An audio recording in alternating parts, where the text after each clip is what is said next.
How's it going, folks? This is the Poor Sports Seattle podcast. I'm recording live from my hotel room in scenic Spokane, Washington, which, by the way, you can come see me opening for Danny Joles, which, by the way, I took Spanish classes in high school. I think that's how you pronounce his name. Feels bad every time I say it.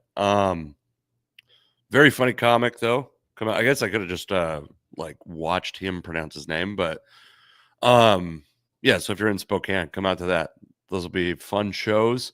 I was going to do this last night after the show. I headlined the comedy club out here last night, and fun show, by the way. They did this promotion. It was called Bros with Beards. Instead of Ladies Night, they did Bros with Beards, and it was a fun idea. I will say that the Spokane, Washington bearded men maybe not super thrilled to use the other double entendre of beard when I walked out on stage, which I learned from Seinfeld. So if I'm butchering our culture, as our culture, our culture might be a Freudian slip. If I'm butchering the American culture, where we call closeted gay men who have wives, we call their wives their beards, then I apologize. But yeah, they did not like that in Spokane, Washington. So come on out to that. Anyway, I wanted to do this podcast last night. I was a little buzzed and a little tired, and it wouldn't have been good. It would have been very bad. So here I am, Friday, middle of the day, and I want to talk about DK Metcalf. It's like the biggest news in the Seattle scene, and I want to talk about Tyler Lockett. I want to talk about the Jerry Dipoto article, and I want to talk about like the potential DK trade and what all that means. I want to start out by saying this. I don't know that I think that DK Metcalf and Tyler Lockett, I mean, you're outside looking in, right? But I think they probably had a good enough relationship that there was some forethought into what day or if it mattered to Tyler Lockett. I mean, it's possible that DK Metcalf is just trying to go completely nuclear and get out. But have you noticed this, by the way? I feel like there was a time in the 90s when everyone who said nuclear got made fun of, and then nobody makes fun of people for that anymore, so much that people, I think that's the predominant pronunciation now, and I almost just did it myself. It's possible DK Metcalf is trying to burn every bridge on his way out. It's possible. I don't think that's probably true. I don't think that's probable. I think it's possible. I'm not that invested in the disrespect to Tyler Lockett. What's more hurtful to Tyler Lockett, I imagine, is losing millions of dollars that he could have earned, more so than DK Metcalf tarnishing the day he was released a little bit. I mean, Tyler Lockett was never going to get that contract. Also, by the way, I posted it on Twitter, but Tyler Lockett, famously in my home, did a promo for an old podcast of mine called The Casey McLean Show. I'm going to put this, I can hear the wind popping into this. This is the mobile setup. It's not perfect. He did a promo for an old podcast of mine called The Casey McLean Show. Back in the early days of Cameo, for $35, Tyler Lockett read a promo that I wrote for my podcast. I wish that I would have done it later, because I had a podcast called Nobody Likes Casey McLean, and it was the same show, just like renamed because of pandemic depression. And it would have been very funny to have Tyler Lockett saying Nobody Likes Casey McLean, I think. But unfortunately, he did it for the Casey McLean Show. And then by the time I changed the name and I wanted to redo the promo, Cameo and Tyler Lockett had caught on to this idea that basically I paid him $35 to do the Cameo. And they had caught on to the fact that people were using it as promotion, and it was like a cheap endorsement as opposed to, paying a guy like a full endorsing fee or whatever. So I never paid for him to make a new one. But so DK Metcalf wants to be traded. Well, I guess let's talk about Tyler Lockett's career real quick, because Tyler Lockett falls into that category. There's a pretty commonly used phrase, the Hall of Very Good. I mean, Lockett has in Seattle 661 receptions, 8,594 yards, 61 touchdowns. out of a guy who's listed at 5'10", 182 pounds, but honestly seems I would like to weigh him every game and see how often he actually is approaching that listed weight. My bet is he's in the 160s most of the time. He's pretty amazing career, a lot more touchdowns than I think you would have expected from a guy with that profile.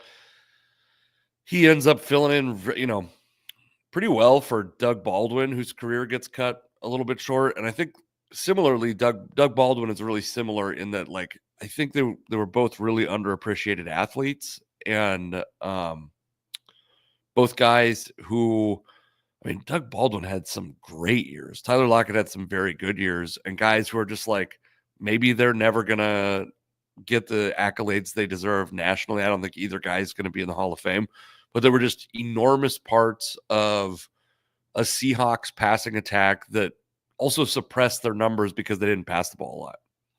I mean, Doug Baldwin, by the way, not to make the Tyler Lockett segment of this about Doug Baldwin, but he would high point balls, and you'd be like, this dude's playing like he's 6'4". He's 5'10", 5'11", or whatever, but he's playing like he's 6'4". Lockett was, I think, sneaky good in that way, and also just like, I mean, especially early in his career, like just incredibly fast, played incredibly fast, and stayed remarkably healthy considering his frame. It's also it's hard to forget that, or it's easy to forget that Tyler Lockett was not on those Super Bowl teams. He's been here so long that it seems impossible that he wasn't on the Super Bowl teams. But 10 years, it's been over 10 years since the Seahawks were in the Super Bowl. So, his stretch from 2019 to 2022, 4 straight 1,000-yard seasons, catches 100 balls in 2020. Did Jackson Smith-Njigba break that record last year, or is he? That's the I think that maybe he tied it. Let's see. We could pull this up. Oh boy, the remote equipment is not as ergonomic. Jackson Smith-Njigba. Between him and Jackson Dart, I think if Jackson Dart gets drafted by Seattle, kids are going to never understand how to spell Jackson like the standard way. Yeah, he caught 100 balls this year. So I suspect he'll end up breaking that record at some point. I believe that's the Seahawks record. But yeah, great career from Tyler Lockett. I think fan favorite, rightfully, and a guy that, like, you hope can maybe get into coaching. I don't know. You wonder what motivates guys to be coaches now, because they make so much money in their career. Before, it seemed like it would be like they'd end their career, and it's like, well, yeah, they still have to make some money. They didn't make life-altering money. Geno Smith would have been a guy that I thought would have been a really interesting coach, and then now he will have made like over $100 million in his career after whatever extension he signs next, very likely. And I don't know what would motivate. I mean, this might be what makes me not as successful, but like, if I had $100 million, I would not be grinding tape and setting up game. I mean, I'm not doing that shit now, but like, whatever the outside of, frankly, comedy, I don't think there's a job I would do if I had $100 million, unless you count, like, I guess, like investing in real estate. If you count, I mean, I don't know. I wouldn't be. Anytime you see a guy that's like had a very successful playing career become a coach, or like either this dude got divorced and gave half of it up, or he really is addicted to football. So the DK Metcalf trade, I think, is like, first off, the past podcast guest Corbin Smith reported that the Seahawks were talking to the Green Bay Packers about DK Metcalf. I can't remember if we talked about that on Monday, but he took a lot of shit from some dark corners, I would say, of of Seahawks Twitter, if that's still a thing, Seahawks X. And there was a time, I mean, I haven't had a Seattle sports blog, in like almost 10 years now.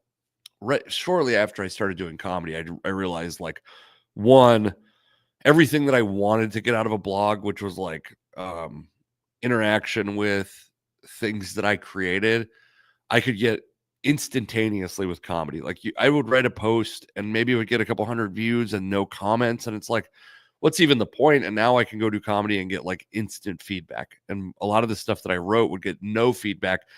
And then sometimes I would meet people who are like, oh, dude, I read your stuff. I like it. And it's like, can you tell me? Can you write? And so I haven't had a sports blog since 2015. But when I did, I always remember there's two things I will take from that. One is the fan-sided Soto Mojo. I interviewed for the editor-in-chief position, and they were like, some of our editors make upwards of $50 a month on like ad revenue, and you had to write one blog post every day. It was like $1.25 per blog post, which is, I mean, some of these blogs, it's like, I don't even know if it's worth that. And then later they like tried to shit on me as a nobody on X, which I'm fine. I'm a nobody, but like you guys are like one minute step above. You're a grain of sand above nobodies. The local blogosphere or whatever, it used to be called a blogosphere. I wonder if that term, even if you search Twitter for that, if that exists anymore, but it's full of a bunch of people who wish that they could be like Seattle Times columnists or Bill Simmons. Those are your options.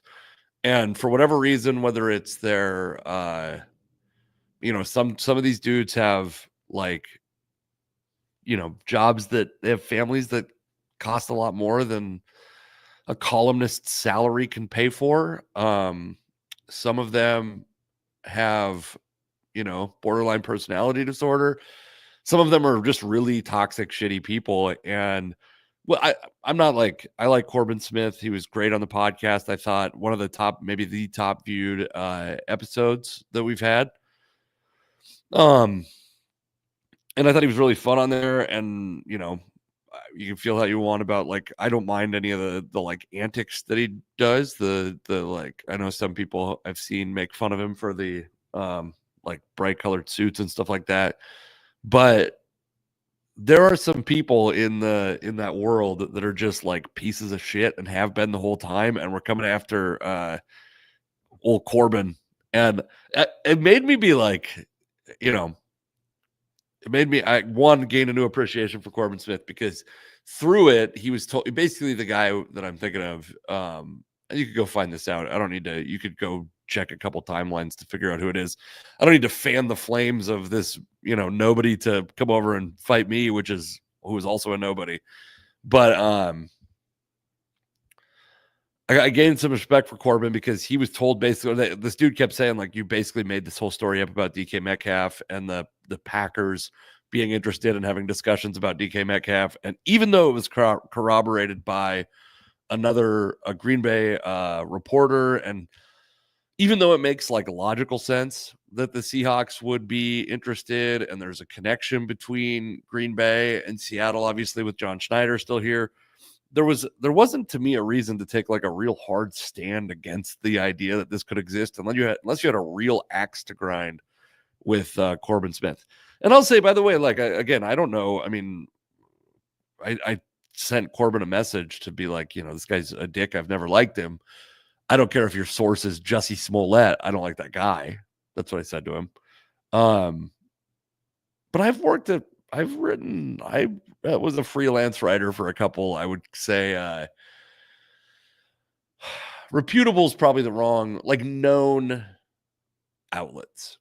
And I will say there's some questionable sourcing that goes around. So I understand like taking a shot in the dark and being skeptical of somebody's sourcing. But I mean, by the way, who got more vindication than Corbin Smith this week?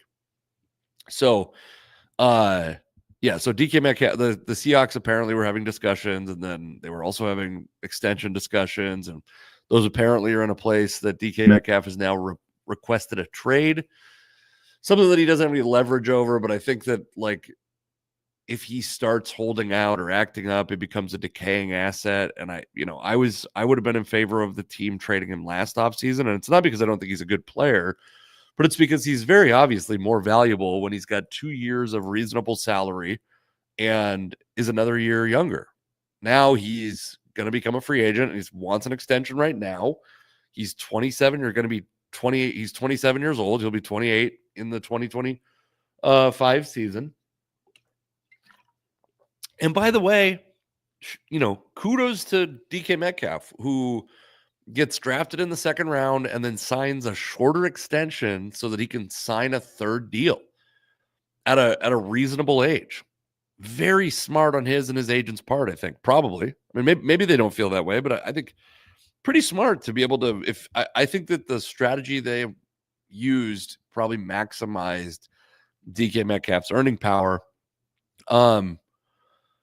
I would say like what a traditional West Coast offense receiver is differs considerably from DK Metcalf's strengths. And he has strengths that are elite. And it's what makes him great, by the way. The guy is like, yes, he's a limited route runner. Yes, he's not a natural hands catcher, whatever. He is able to catch balls because he out physicals receivers better than maybe anybody in the NFL and create separation with just like raw athleticism and power. And yeah, I mean, the guy is like I do think a special athlete. I don't know if he's ever going to be like a true, like, high efficiency target and get 150 targets a year and catch 100 balls for 1,800 yards and really become the focal point of the offense. I think he's a guy who, like, I understand why people are interested in him, but Jackson Smith-Njigba, like, I think kind of usurped him this year. And I think it's going to keep, I think that if you were to say, like, who do Tyler Lockett's targets go to? The void left by Tyler Lockett and how many targets did he have in 2024? His 74 targets in 14 games, or 17 games, 14 games started. His 74 targets in 2024, if you were going to put a percentage of, some of those are going to go to whoever replaces Tyler Lockett, obviously, but if you were going to divide them among Jackson Smith-Njigba and DK Metcalf, I would expect several more to go to Jackson Smith-Njigba than to DK Metcalf. And I think it's JSN is just a better version of, I think he's a better version of what Tyler Lockett was at his peak and is a closer analogy to what Tyler Lockett did. And so I'm not convinced that DK was going to be, I think he was going to be worse in this offense, not because he's bad, not because he's a bad player. I will say it's curious that the team that's interested in him is Green Bay, who Matt LaFleur is like where does the tree even start now? He's like a Shanahan disciple, right? Which is, Shanahan was he a direct Bill Walsh disciple, or was he? I think he was, maybe not, but Mike Shanahan, not Kyle Shanahan.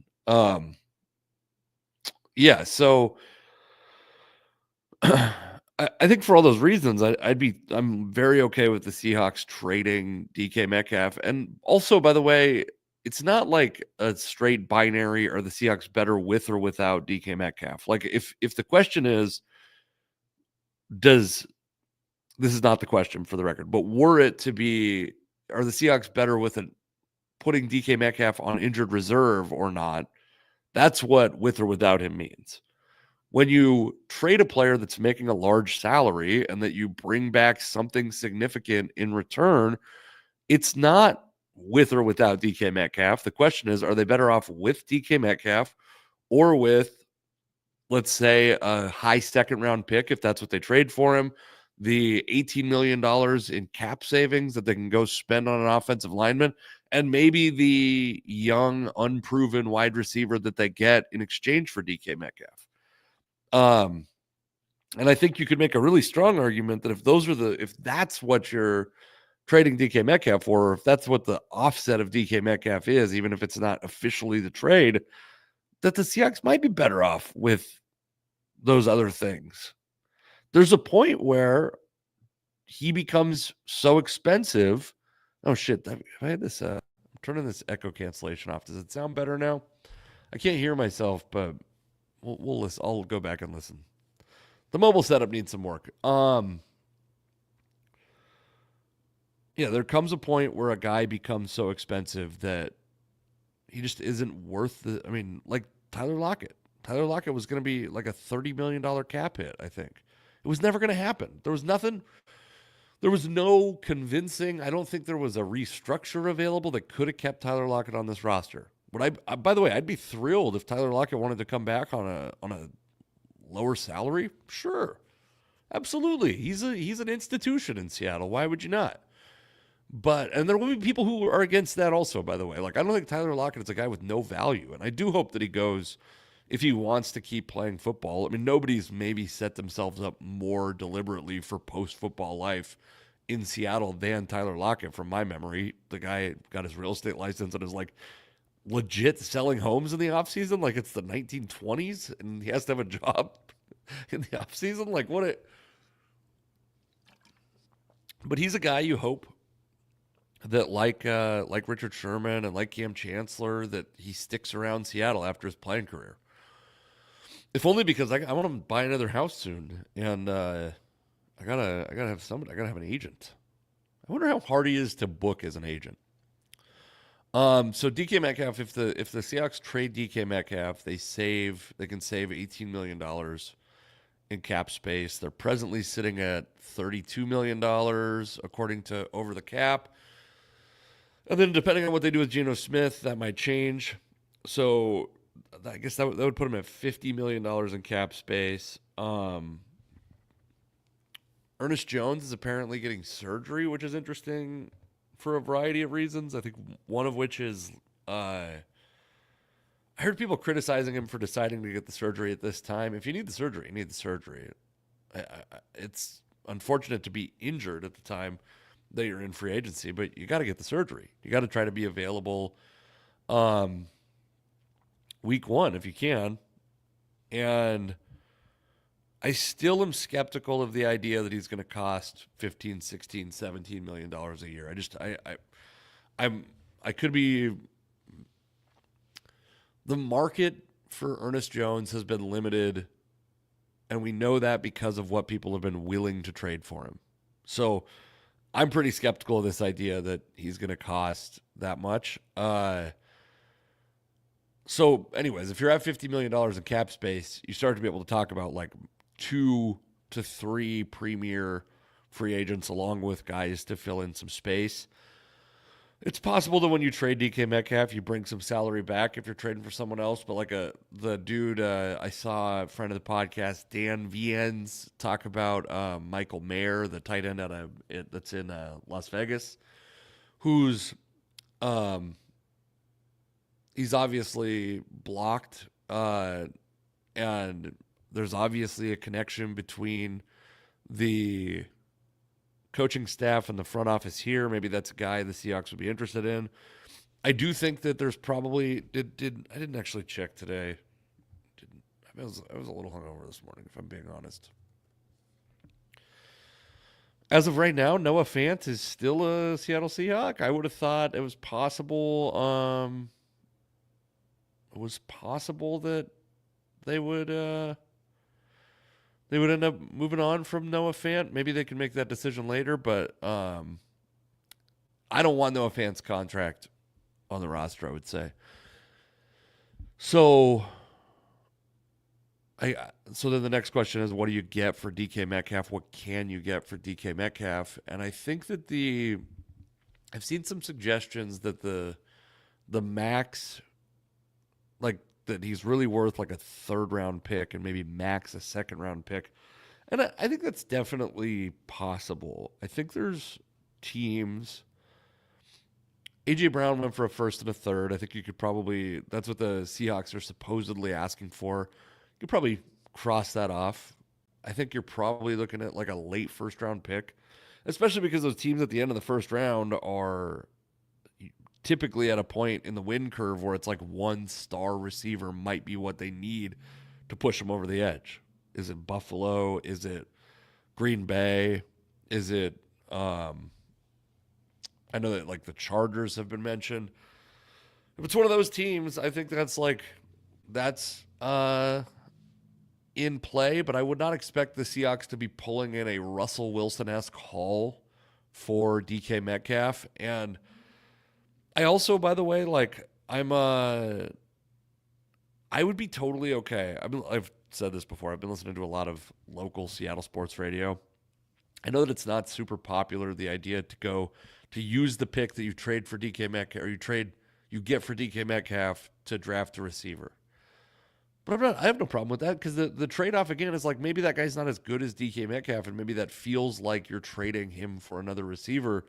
But that guy's younger and cheaper, and has probably more career, and maybe is a better fit theoretically in the West Coast scheme that they're going to be running.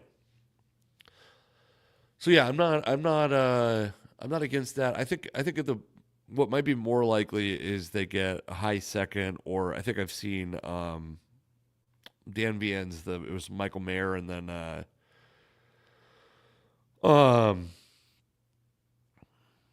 like a top 100 pick.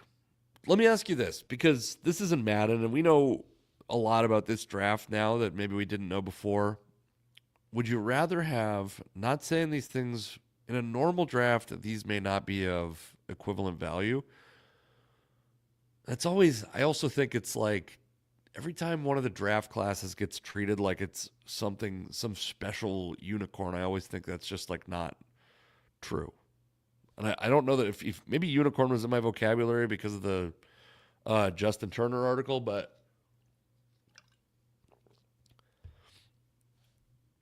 would you rather have a second and a third round pick or a first round pick in this year's draft if you knew that pick was going to be like 20 or later, based on what we know about the quality of this draft class? And I think I'd probably rather have the second and third round pick. There's something sexy about trading someone for a first round pick. There's something sexy about the first round. They give it its own day. They get a 5th-year option. Like, there are things about the first round that are sexy. But if you're trying to fill holes and build talent and build depth in this year's draft, I'd be totally okay with a second and a third instead of a first. Now, again, I think that starts to open you up to like, is it New England? Is it Cleveland? Who? I would suspect that, maybe Tennessee, depending on what they do with their first overall pick, or if they trade it out or whatever. Like, maybe that's, I don't know that these are necessarily places where DK would go or want to go, but places that maybe may have some interest in him. But yeah, second, I think like high second, late first would be, anything short of that, I think would feel like a little bit of a disappointment. All right, let's talk about this Jerry Dipoto article, because first off, Justin Turner came out and basically like echoed fan sentiment about the Mariners, which is they have this very good pitching staff. He called it a unicorn. I perpetually fight against the idea that this is a historically great pitching staff, but I do think it's a very good pitching staff, and I think that going for it, spending some money would have been good. I am always averse to trading prospects, and I think it's becoming more and more clear that the Mariners have to pay an exchange rate to get hitters to come to Seattle. They had to do it with Robinson Cano. They would have to do it in the future. And it includes, by the way, like that is taking into consideration that Washington State has no income tax, which we don't ever get credit for in Washington State, but that is true. We have no state income tax. And that's how unappealing Seattle is like, you get to keep an extra several percent of your dollars here, but still not enticing. But it is still not enticing to free agent hitters. And so, anyways, I think that it's possible that the only way the Mariners can build an offense that is significantly better than league average is through the draft and through prospect acquisition. And so I'm not as against them not trading away prospects as I am against them not investing money in the offseason. But then Jerry Dipoto came out with this. I'm trying to phrase this correctly. He was interviewed, and the interview came out, And he said a thing that's like obviously going to piss people off. This is about the 54% comment that he made a couple years ago. People obviously didn't understand it the way I expressed it. My guess is that 98% of people didn't actually listen to it. They just read off a tweet. It is what it is. Maybe they would understand, or maybe they wouldn't have understood it any better had they heard the whole thing. And that's on me for poorly communicating what I think is a simple idea. So at the end, he does like a very corporate thing where he tries to take blame on himself. But it's after he has called the fan base stupid, essentially, in the first part. Like, you guys are all too dumb to understand. I don't think that's a winning strategy if you're trying to pull yourself out of a PR hole. Call me crazy. And obviously, I mean, if you're involved in any of the any discourse around the Mariners in any form, like this hasn't made any fans. This hasn't turned anyone on to his side. So I don't know. One thing I will say about Jerry Dipoto, and it's a thing that I think we all need to remember a little bit, and by us all, I mean me in particular. There are things that it's really easy to look at, like what John Schneider is doing, and go, well, just do this. You obviously, like, why wouldn't you just start the rebuild? Trade away Geno, trade away DK Metcalf, clear the cap, get the new quarterback, keep fighting to get the new quarterback. When you get him, you'll have all this cap space and all this capital to invest and try to win another Super Bowl. That's really easy to say, but for John Schneider to have that much foresight, he needs job security beyond 2025. And it just does not exist in pro sports. Somehow, Jerry Dipoto has managed to keep his job for, I mean, what, like half a decade after a lot of people thought he should lose it? Maybe more in some cases. Like, I don't know if that job security was explicit, but it's not like the Mariners have been so good that it's undeniable that Jerry Dipoto should keep his job. Obviously, fan sentiment makes that obvious.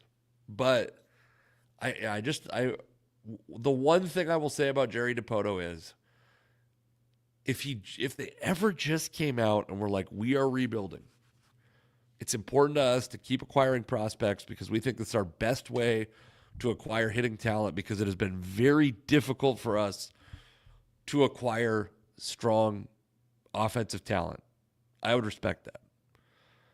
It might undermine the signings of Jorge Polanco and Donovan Solano and even like the guys that they've, you know, trading for Luke Raley and all the moves they've made. It might undermine those a little bit. It might come off as insulting to those guys. But to just come out and say like, well, this thing I said that everyone took, you know, the way they interpreted it universally, that means they're stupid. Essentially, that's what it feels like to me, is him being, and by the way, I think he's kind of right. Like, I think he's kind of right that people gave that a less than generous interpretation, but I still think it was like an inflammatory, shitty thing. I'm going to give you a little bit more. He said, I am who I am. I talk with passion. I talk with confidence. I'm not always as confident as my voice sounds. It's just the way I talk. It's who I am. I lean into it. I love our team. I love what we've been able to do with our franchise. I think there are a lot of organizations that look at us and say they're doing it the right way.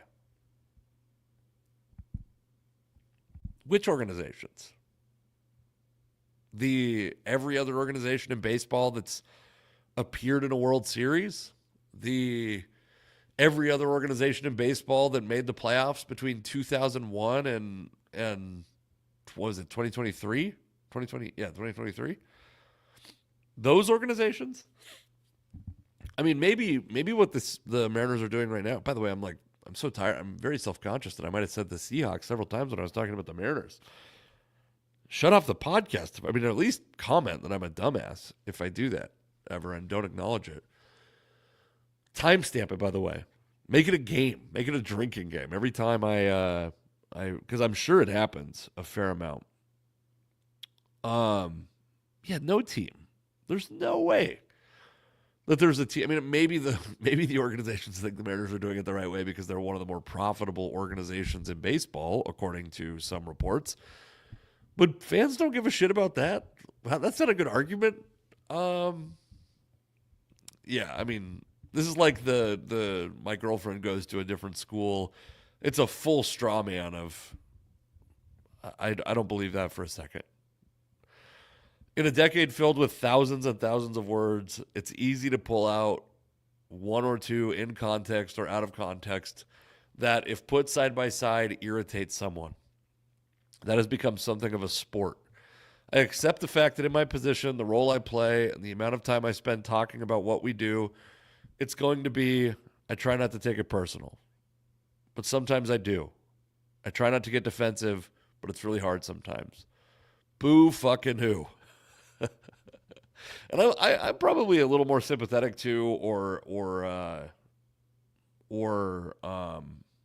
sympathetic probably isn't the right word, but like I'm a little more bullish, I think, on Jerry Dipoto than a lot of fans. I'm not super bullish on him. I would have been totally okay with the Mariners letting him go in the offseason. And while I think that he's doing a great job of building and then rebuilding this farm system, I'm just not convinced that I think he's a fake analytics guy.